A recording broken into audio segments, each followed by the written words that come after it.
안녕하세요. 주식경제 유토피아 추토피에 오신 것을 환영합니다. 자, 4월 한국 증시 한번 해보 시작할 거고요. 오늘 이제 금요일이죠. 지금 영상 찍고 있는 시간이 오후 30분 정도인데 이제 장이 1시간 정도 마감을 남겨두고 있습니다. 현재 기준으로 코스닥은 조금 반등하는 그런 모습 보이고 코스피는 조금 밀리고 있죠. 지금 증시를 어떻게 바라봐야 되는가 고민이 많으신 분들이 있을 텐데 이 영상 보시고 어, 올해 4월 증시를 어떻게 판단해야 되는지 여러분들 알고 가셨으면 좋겠습니다. 꼭 여러분 이 꽃밭을 기억하시면서 주시장을 긍정적으로 바라보셨으면 좋겠어요. 멤버십 후원하실 분을 하시고 주식 투자 차트 교육 콘텐츠 보시면 좋을 것 같습니다. 구독과 좋아요 알림 설정 무조건 하셔야겠죠. 자, 금리 하반기 인하도 불투명하다. 유가 농산물 안 내리면 해가 넘길 수도라는 이야기가 나옵니다. 자, 여러분. 금리가 하반기 인하도 불투명하다. 이런 이제 기사가 나오기 시작했습니다. 이런 기사가 나오는 이유가 무엇일까요? 지금 현재 국제유가의 심상치 않은 흐름과 더불어 연준 의장들 또는 뭐 인사들이 이야기하는 금리 인하가 멀어질 수 있다. 올 하반기로까지 멀어질 수 있다. 이런 지금 내용들이 나오고 있기 때문에 이창용 한국은행 총재가 이렇게 지금 확신을 가지지 못하는 이런 모습을 보입니다. 이렇게 금리 인하가 불투명해지면요.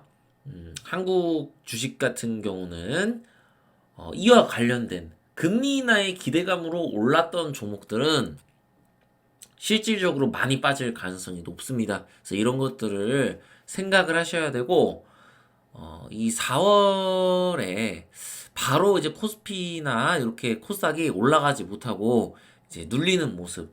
아직 4월 중순에 이제 접어들었지만, 제가 봤을 때는 4월 중순 이후 해서 좀 이렇게 공포 구간이 형성될 가능성이 굉장히 높아 보입니다. 시장이 공포로 물드는 거죠. 추가적인 악재들이 뭐가 나올 수 있을까요? 물가가 엄청나게 오를 수 있다. 그리고 경제 회복이 생각보다 많이 더뎌져서 올해 실적들이 안 나올 수 있다. 기업들의 실적이 안 나올 수 있다. 이런 것들 악재가 나올 수 있고요. 또 부동산 PF 문제. 자, 추가적으로 또 건설사가 하나가 부도 위기를 맞이하는 거죠. 이런 현상들이 일어났을 때 시장이 공포로 물들 가능성이 굉장히 높고요. 이 과정에서 4월 위기설과 맞물려서 개인 투자자들이 엄청나게 한국 시장을 부정적으로 볼 가능성이 높아요. 그래서 한국 시장을 떠나거나 혹은 너무 불안해서 뭐 금으로 이렇게 이동을 할 수가 있을 겁니다. 그런데 여러분은 한국 주식 시장이 어떻다는 거를 알아야 된다고 했어요, 제가. 근본적인 거를 바라봐야 돼요. 자, KB에서 삼성전자 전 세계에서 가장 저렴한 AI 주식이다. 이게 맞다? 안 맞다? 맞다. 제가 여러분들한테 계속해서 말씀드리죠. 삼성전자는요, 다른 AI 반도체에 관련된 전 세계의 어느 주식보다도 진짜 저평가가 되어 있습니다. 이것은 팩트이자 현실입니다. 삼성전자가 무너지지 않는 이상 한국 자체가 잘못될 가능성은 없다라고 보는 게 합리적입니다. 삼성전자가 다행히도 반도체 하면 삼성전자가 떠오를 정도로 세계 시장에서 굉장히 호평받는 그런 반도체를 생산할 수 있는 그런 기술을 가지고 있기 때문에 여러분들은 삼성전자를 의심하시면 안 됩니다. 네, 절대로 의심하시면 안 돼요. 삼성전자가 저렴하다는 이야기는 우리나라의 K반도체들 역시도 소부장주 역시도 추가적인 상승 여력이 충분히 있다는 얘기입니다. 분명히 4월에 공포가 물드는 그런 시장이 연출되어서 여러분들이 불안해하실 수 있지만 좀 더 미래를 바라보고 투자하는 여러분들이 되셨으면 좋겠습니다. 자, 이란이 48시간 내 보복할 것 공격설, 미국에는 수위 조절 신호. 여러분 보세요. 대놓고 이야기하고 공격을 해요. 이게 무슨 얘기예요? 응? 이란은 진짜로 큰 전쟁을 하고 싶지가 사실은 않은 겁니다. 그렇지만 가만히 있을 수는 없어요. 그럼 이란이 이스라엘을 치는 거는 명백한 기정사실이라고 보는 게 합리적입니다. 그런데 여러분들이 변수로 생각해야 될 건 이란이 지금 이스라엘을 공격하는 이런 부분이 아니에요. 이란은 전쟁하기 싫다고 제가 기사를 통해서 그동안 누누이 말씀드렸을 겁니다. 이스라엘의 반응, 얘네가 어느 정도 수위로 이란을 반격할 것이냐. 이거예요, 이거. 여기에 따라 국제유가의 추이가 결정될 거고요. 시장의 조정의 폭과 조정의 길이가 결정될 가능성이 상당히 높습니다. 이 전쟁에 관련된 이슈를 지켜보면서 여러분들은 지금 시장을 긍정적으로 보되 조금은 지켜볼 필요가 있다는 거예요. 충격이 아주 클 수도 있으니까 혹시라도 그것만 생각하시고 보시면 전 좋을 것 같다는 이거죠. 결국 이번 주 주말에 이 전쟁에 관련된 기사들이 도배가 되면서 월요일에 한국 시장에 영향을 끼칠 수 있다, 없다, 있다. 그래서 이거 보셔야 되고. 자, 환율 차트 한번 보겠습니다. 잠깐. 환율 차트 진짜 오랜만에 보죠. 그죠? 볼 필요가 없었기 때문에 그렇습니다. 자, 환율이 지금 차트로 봤을 때 어때요? 우상향을 하고 있어요. 자, 그럼 이대로 한국은 환율이 이렇게 해서 전 고점을 뛰어넘고 해서 금융위기가 올 것이냐. 대공황을 주장하는 사람들, 대공황 유튜버들이 지금 환율에 대해서 또 뜯어 먹을 겁니다. 4월 위기설을 정말 뭐 명확하게 올 것이다라고 생각할 수 있을 정도로 끼워 맞출 가능성이 높습니다. 환율이 올라도 지금 왜 괜찮다? 환율이 오르는 이유는 뭐예요?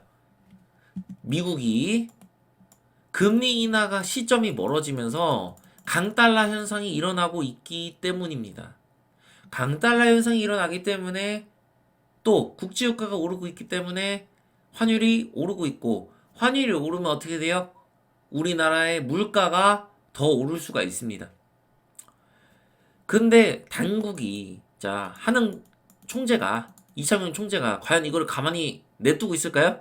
얘가 막 환율이 1,600원을 가는데 아유 괜찮다 이럴까요? 우리나라 외환보유고는 충분히 있다. 세계 지금 9위다라고 여러분들한테 말씀을 드렸습니다. 외환보유고가 충분하기 때문에 환율에 대한 문제는 신경 쓸 필요가 없다. 분명하게 말씀드리겠습니다. 이거 가지고 안 좋은 기사들이 많이 나올 거예요. 여러분들은 그런 기사에 현혹되지 마시고 4월 시장을 정말 긍정적으로 바라보셔야 됩니다. 자, 차트 보겠습니다. 자, 1위 힐비 하면 된다, 안 된다? 안 된다. 1위 힐비 하면 안 돼요. 여기서 어제 반딩이 나왔는데 제가 뭐 특별하게 영상을 찍지 않았죠? 그건 이유가 있어요. 1위 1비 해서는 안 되기 때문에 지금 앞으로 일어날 악재들에 대해서 계산을 해야 됩니다. 그리고 이미 눈에 보이는 악재이기 때문에 이거는 여러분들이 아주 두려워하실 필요가 없어요.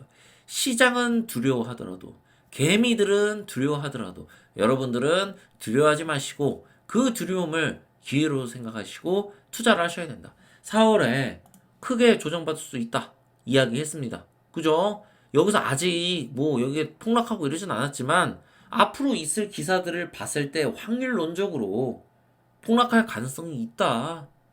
그래요. 코스피 폭락해요. 그럼 어디까지 내려갈 수 있을까? 뭐 내려가봤자 네가 어디까지 가겠습니까? 121선 근처까지 가겠죠. 결국에 2600 이 근처 부근에서 만약 출렁인다면 여기 부근이 저점이 될 가능성에 대해서 여러분들 일단 생각을 하셔야 되고, 지금 여기까지 내린다고 해서 증시가 나락을 간다, 2200을 간다, 이런 상상 하시면 돼요, 안 돼요? 안 됩니다. 지금은 그런 상상을 할 때가 아닙니다. 추가적인 악재가 어떤 것들이 터지는지를 보고 나서 그것을 이야기를 해야 돼요. 코스피 4000 갈 수 있다 없다 분명하게 갈 수 있습니다. 한국 시장은 어떻다? 저평가되어 있기 때문에 오히려 이런 저평가되어 있는 구간에서 여러분들은 매매를 하실 생각을 하셔야 된다. 코스닥 보겠습니다. 코스닥은 오늘 반등이 나오고 있어요. 그죠? 반등이 나오고 있는데 이 반등은 일시적인 반등일 것이다 라고 생각을 해야 되고, 지금은 큰 추세를 봐야 됩니다. 주토피아가 코스닥이 더 밀릴 수 있다, 여기까지 내려갈 수 있다 이렇게 얘기를 했지만 안 내려갈 수도 있어요. 그렇지만 지켜봐야 되는 거예요. 4월 중순 이후까지 과연 이란과 이스라엘의 전쟁이 어떻게 될 것이냐, 이 양상들을 살펴보고 좋은 종목들, 이 고금리인 상황, 금리 인하가 있지 않는 상황에서도 수익을 낼 수 있고, 그리고 매출을 낼 수 있는 그런 기업들, 미래 성장 가능성이 높은 기업들 발굴해 나가셔야 됩니다. 자, 차트 공부도 열심히 하셔야겠죠? 삼성전자 보겠습니다. 자, 삼성전자가 결국에는 지금 보시면